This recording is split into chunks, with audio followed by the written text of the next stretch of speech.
Hello everyone, I'll be presenting my master's thesis, SDSS for efficient elections, resource allocation and transportation routing of election officials in Tiruvandrum, LAC. This is the basic structure of the presentation. It has 6 main parts: synopsis, literature review, case studies, analysis, proposals, and conclusion. Coming to synopsis, I'll start with a brief introduction. We know India has the second largest population in the world, making it the largest democracy. As such, elections in India involve massive human, economic, and resource mobilization. It is the poll workers and election officials who play a huge role in making the election successful. They face issues in the delineation of constituency boundary, election expenses, appropriate facilities for polling stations, security, resource allocation, and deployment. If we look at the election expenditure over the years, the polling exercise 2019 cost an unprecedented rupees 60,000 crore, a 40% jump from the 2014 legislative assembly elections. And if we look at the union budget 2019, a total of 14.18 billion was assigned for elections, out of which 2 billion is for the deployment of election materials. So this means that approximately rupees 100 crore was spent on each constituency and rupees 700 on each vote. Rupees 700 was spent per voter, that is roughly $8 spent per voter in the country, where about 60% of the population lives on around $3 a day.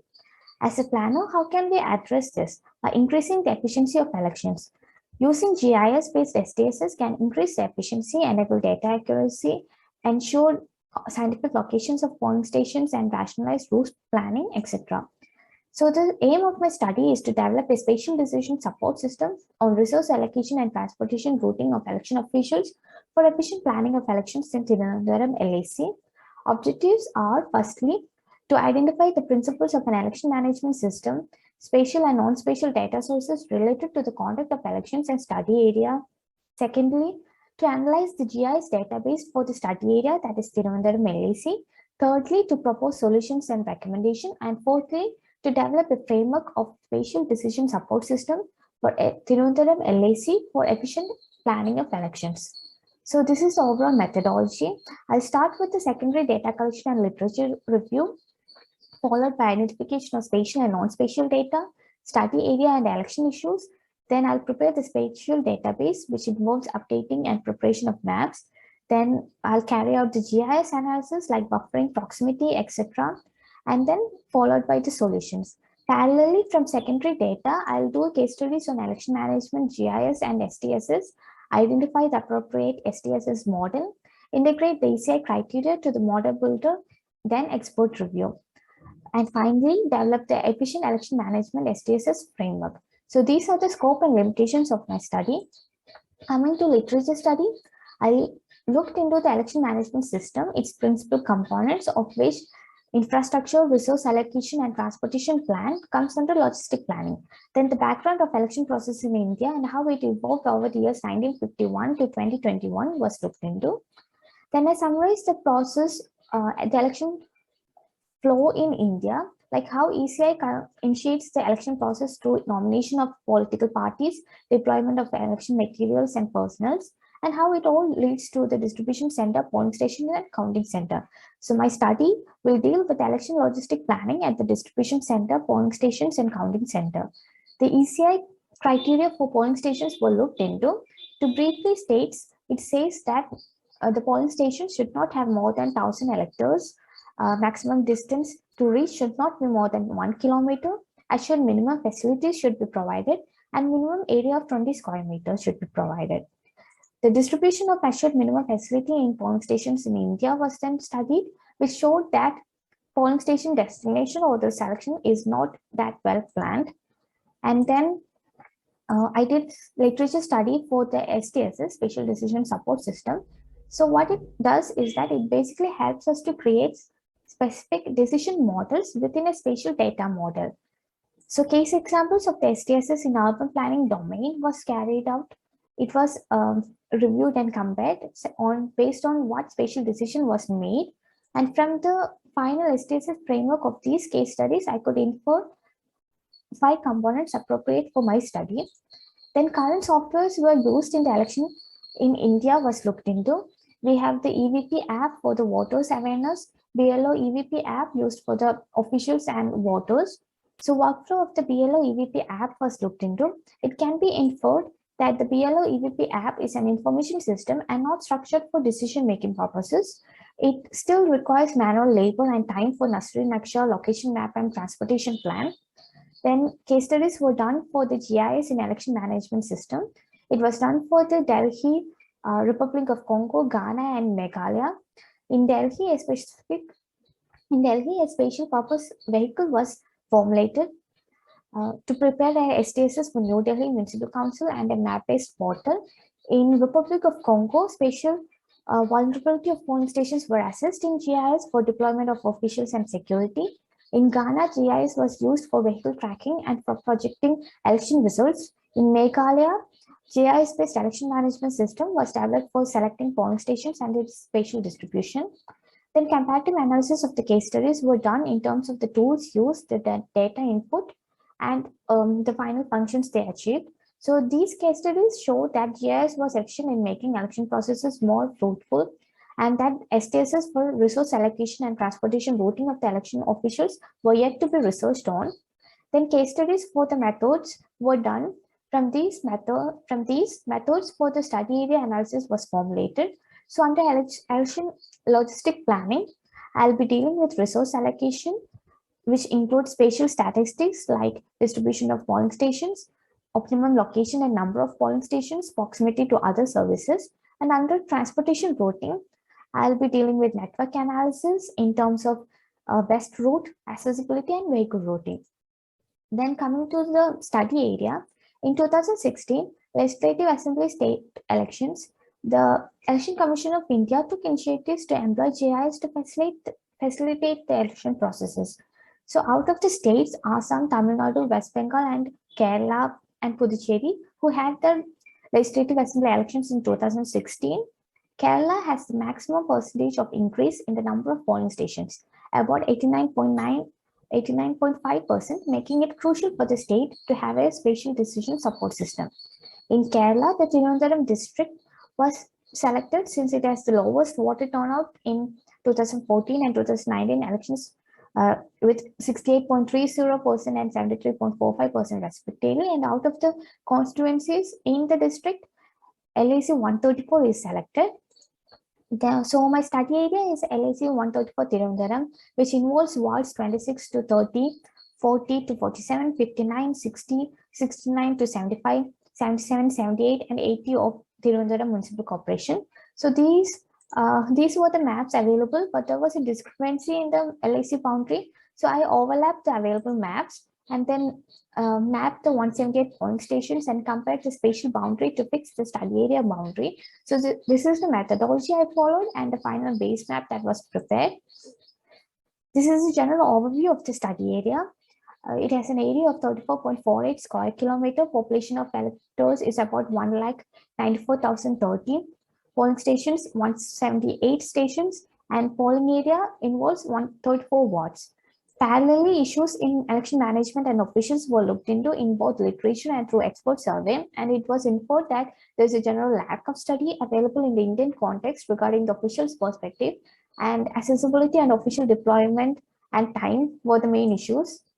Then this map shows the 178 polling stations spread over 51 locations and 34 wards form the polling area. Since it all comes under the urban category, no more than 4 polling stations should be located in the same building or same location. But here, 12 locations have more than 4 polling stations. So this graph shows the distribution of polling stations in the 51 locations. Then polling stations and distribution center were mapped.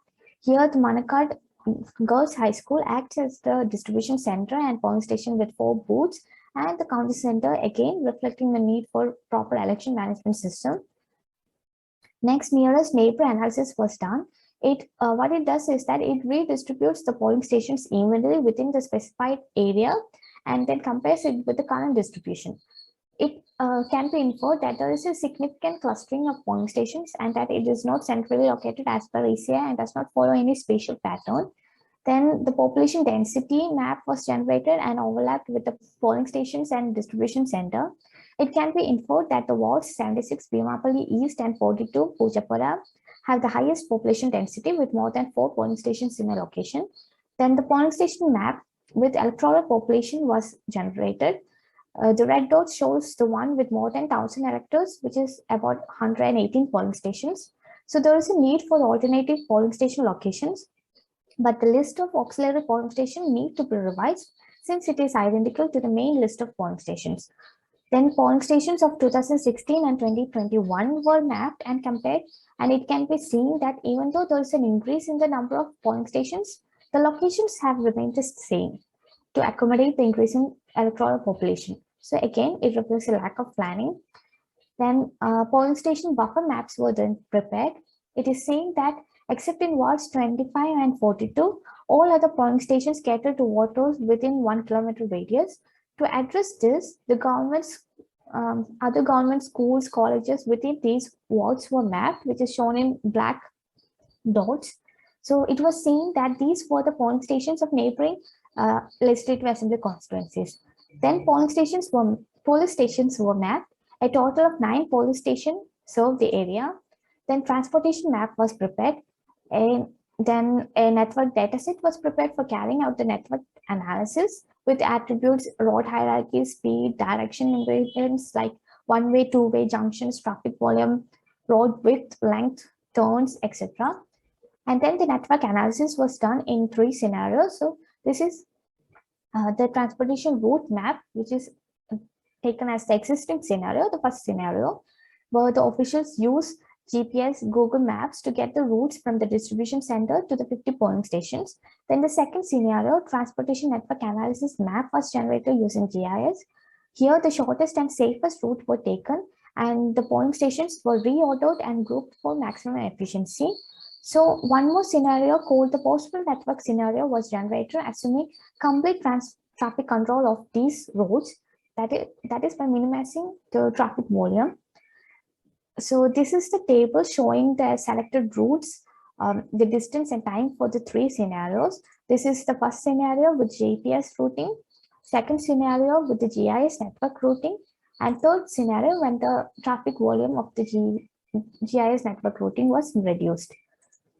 So this graph shows the time in GPS routing, network routing, and the possible network routing.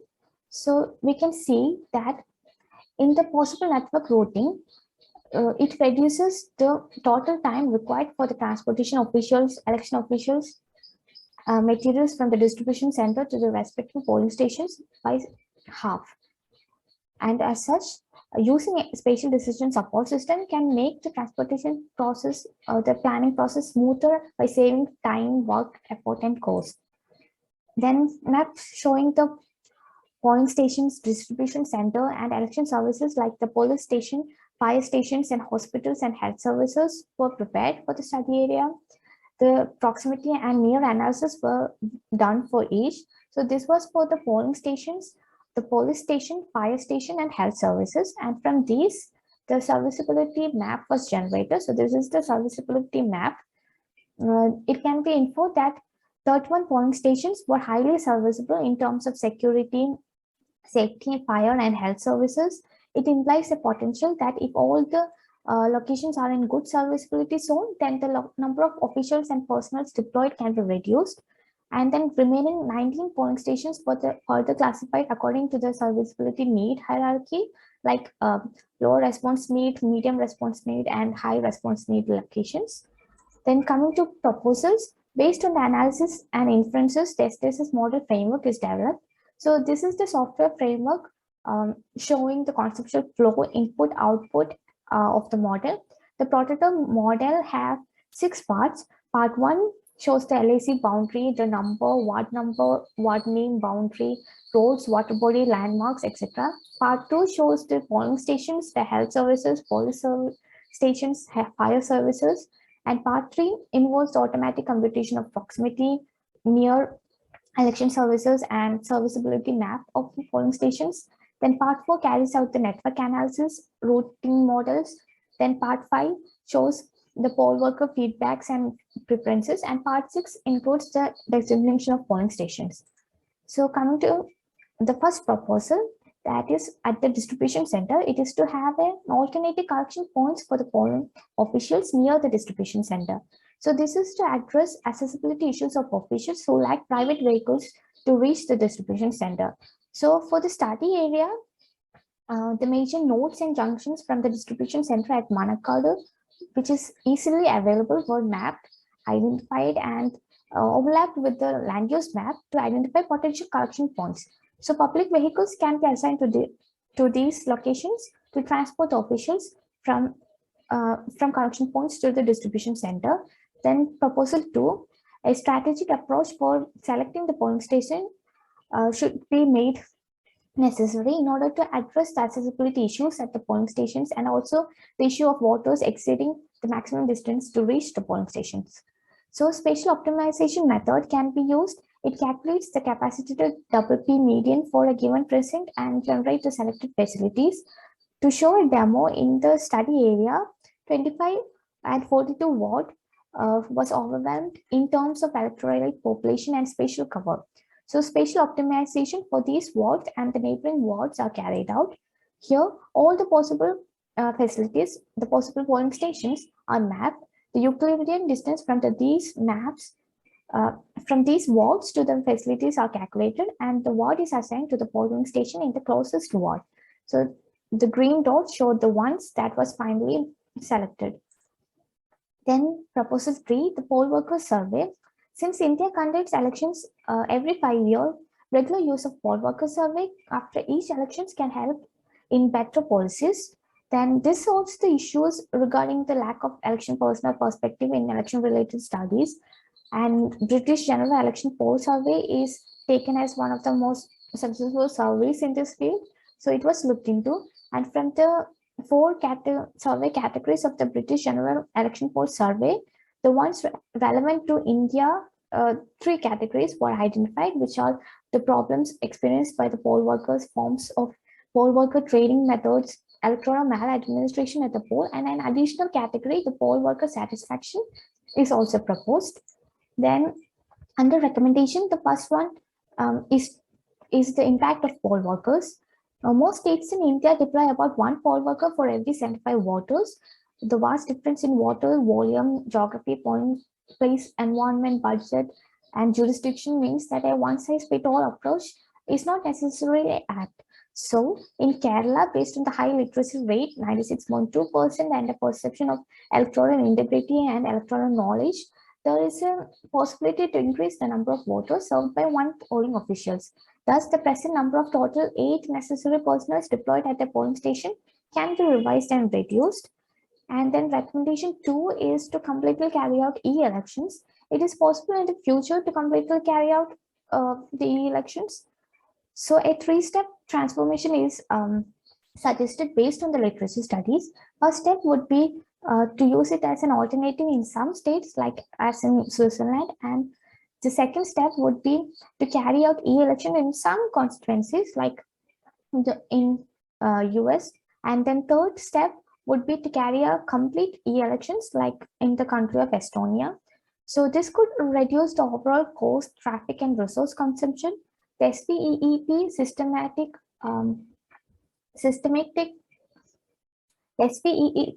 systematic voters education and electoral participation and open government data platform India can play a major role. This map shows the countries that use the electronic voting, and the bottom one shows the one using internet voting. So in India, in 2014, Gujarat tried iVoting, but it failed. So Kerala has better potential for succeeding in it, since it has the high literacy rate, perception of electoral integrity, and electoral knowledge score, as mentioned earlier. Then other recommendations include additions to proposed SDSS model with the help of initiatives like SPEEP. It can develop real-time tracking of the election materials, incorporate voters' data to increase their access, and data backup feature in case of data loss. To conclude, the study area has identified the need for an SDSS for efficient elections in Tiruvandrum LAC. The survey revealed accessibility and time as the main issues at the distribution center and polling station level. And as such, the SDSS-based election management system developed for the LAC 134 Tiruvandrum is found to be a real management tool in making more practical policies while conducting the election processes, like examining the number of electors in polling stations, the location of emergency services, preparing the transportation budget, manpower, deployment, etc. So, this SDSS model can provide information tool for the officials and voters and candidates. It can perform polling station optimization and transport routing, visualize the suitable response plan based on the election serviceability score. It helps in data analysis, collections, and decision support purposes of an election management system. And coming to future scope, the model can be expanded by adding more agents like the election results for real-time projection, population and topography, land use for delimitation purposes, and it can also be adopted in other fields like the healthcare system to facilitate distribution of health centers and in-food system to facilitate the public distribution center. So these are the references. Thank you.